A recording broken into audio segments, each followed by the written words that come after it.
I'm going to sell these trainers to you in 60 seconds.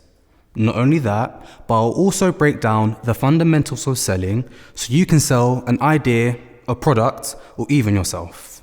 My name's Kai, and welcome to my quick set entitled Selling an Idea in 60 Seconds.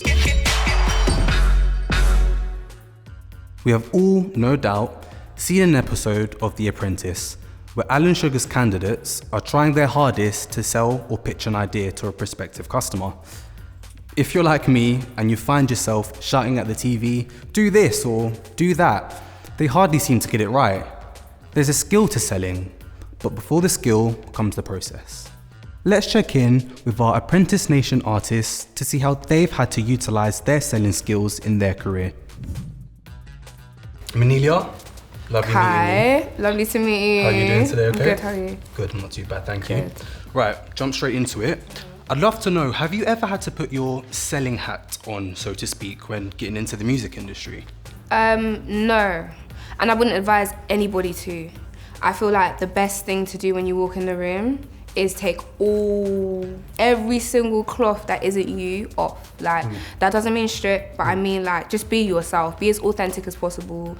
If you go into that room and people gravitate towards your true self, then they're likely to stay there for longer. Yeah. However, if you go in there and it's like a masquerade and it's not something that you can keep up with, then you don't know whether you're attracting the people that aren't right for you. So I've been blessed enough to not have to, and to have been in like safe enough spaces to feel like I can be myself. Yeah.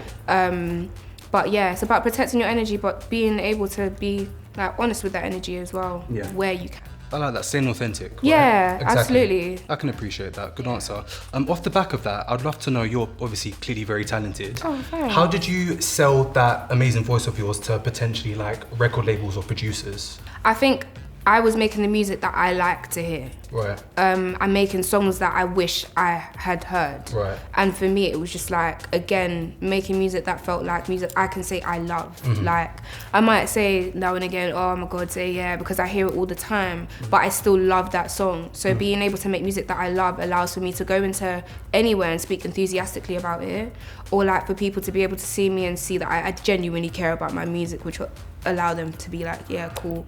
Yeah. Whatever she's doing, we want to buy into. So luckily enough with the label, it was just like they saw that I was making the music that I love, and that was enough for them. A lot of the time, these people don't want you to make a song that you don't love because you can't keep up with that, and they need you to keep up with it, because at the end of the day, you guys are, it's like hand in hand. It's you know true. what I'm saying? So essentially the passion helped you sell it? 1000%. Amazing. Being honest about the passion. Wow, powerful words of wisdom. Right, I need to get prepared to sell my trainers in 60 seconds. That's coming up later. For this section, think about an idea you'd want to pitch. I'm going to go in a little bit more detail on the theory, but remember, this theory can be applied when selling an item, service, experience, or even promoting yourself. Selling consists of a key process that you should always try to follow when you're pitching. Here's Indeed's 2021 theory, a tried and tested model that works well. It consists of the following. Step 1, prospecting. You first need to identify who the best person to sell your idea or product to is. Then, begin doing as much research as you can. Your target audience should be someone that would really benefit from this idea, product, or you. Step 2, preparation. It's vital you do as much research as possible before you start selling. If you're selling a new phone from BT, you want to know what current models they have that are popular with their customers. This will help when pitching, as you're able to expand on why and how your product will be just as or even more successful. Step 3, approach. Depending on who you're selling to, it's really important you tailor your approach. For instance, if you are selling yourself to your local independent coffee shop, then you're probably okay to walk in and ask for a quick chat with the manager. However, if you're trying to strike your dream job at a large corporate organization, you probably need to be a bit more professional, like scheduling a meeting. Step 4, presentation. When applicable, it could work in your favor to create a short and precise presentation on the idea or product you're selling. Listing out key features and benefits gives your prospective buyer the indication that you're an organized individual who knows exactly what you're talking about. Step 5, handling objections. It's very likely you'll face a few curveball questions when you're pitching. If and when this happens, always remember it's your opportunity to further persuade whoever you're selling to. Never use this as a negative. Try to remain calm and think of solutions that can combat their concerns. And last but not least, step 6, the wrap up. Think of this step as the way you want your prospective buyer to remember you. It's always a great chance for you to summarize what you're discussing and leave them wanting more. Whilst doing that, always try to be natural. It does take a bit of practice, but remember, you're not a robot. The following human qualities will help you remain natural and authentic. Be confident and believe in yourself. Consider what your body language is portraying. Use the correct verbal language. And last but not least, think about the features and benefits of what you're selling and what will make your pitch unique.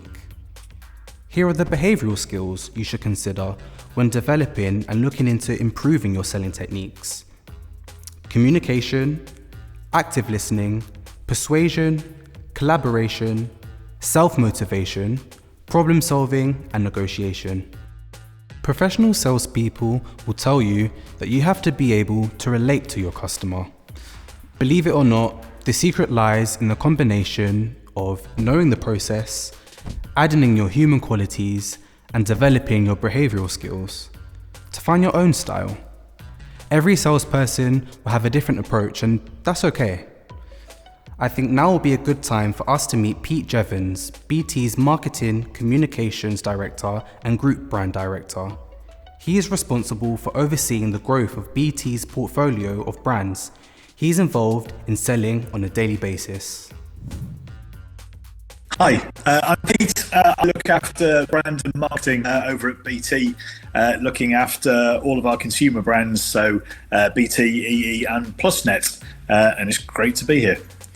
So, next thing to think about then, is there any difference between selling yourself versus selling a product or a service or an experience? And I think that's a great question, because I think as a marketeer, which it is my job to sell things every day, you would quite easily get to a point, well, no, there is a difference. But actually, I don't believe there is, because I think in all cases, regardless of what you're selling, I think there are three very, very, very important things that apply. One is about knowing your audience, and the reason why that is so important is understanding who they are, what makes them tick, what problems they may be having. All of those things are incredibly important, whether you're selling a product or a service or yourself. So having that understanding of who you are selling to is incredibly important. Then once you've understood that, it's then a case of stepping back and going, okay, what is it about you or your product that will benefit that audience or the person that you're talking to? So make yourself or your product a solution to whatever it is that they need. And that is applicable regardless of what it is you're selling. And then I think, and again, super relevant in terms of what I do as a job from a brand and marketing point of view, but you need to then think about that and how that is packaged up as a brand. And that brand could be a brand like BT or EE, or it could be the brand of Pete Jevons. But it doesn't matter which, because a brand is all about how you look, how you sound, how you act, and how you show up. And that is the third most important part of those conversations in selling yourself. In terms of top tips from me, in terms of how to sell yourself, I think, look, first of all, it's not easy for a lot of people. So if it doesn't come naturally to you, don't worry about that. It does take a little bit of work. For some people, it's incredibly natural, and they find it very, very easy. For a lot of people, including me, it takes a lot of work. But look, I think the first point I would say is that if you don't sell yourself, no one else will. So it is something worth investing time and thought into, because you are the only person that will really truly sell yourself. And then I think the other thing I would say is that you need to sort of get over the real you that might be the you at that moment, which might have been somebody, I don't know, something bad might have happened. You might have had a bad night's sleep. You might have had an argument. You might be feeling particularly insecure about yourself at that particular moment, or you might be nervous about something. But sort of park that you and focus on the best you, the sort of, I guess, the super you, if you like. Thank you for the brilliant insights, Pete. We really do appreciate it. Okay, now it's my turn. Time to sell you these trainers in 60 seconds. I'd like to introduce you all to our skills leader, Roxanne, who I'll be selling them to. Hey Rox. Hey Kai. How you doing? Good, thank you. Good. I've been doing a little bit of research and I've been kind of stalking your Instagram a little bit, and I've noticed you've been buying a load of new trainers recently. Could I potentially offer you these new ones? Well, relatively new, should I say? I mean, they're in your favourite colour green, and I feel like it'll go over your Insta feed quite well. What do you think? They are really nice, Kai, but I'll be honest, I'm not a massive fan of black laces. Do you know what, Rox? That's fine. I have a few friends like that, actually. But today's actually your lucky day, because these actually also came with some white laces, so, you know, you can customise them a bit, can adjust them up. How does that sound? Do you know what? That sounds amazing. I think I'll take these, Kai. There you go. And there you have it. Trainers sold in 60 seconds. As you've seen, selling an idea is a lot more straightforward than you think, especially when you think about the theory behind it. Now it's your turn. I want you to challenge yourself and try to sell a household item to either a friend or family member. The secret to successful selling is practice. When you give it a go, try to remember the why. Why are you selling, and how can your customer, consumer, or employee benefit? I'm going to bring this quick set to an end with a scene from one of my favorite movies, The Wolf of Wall Street.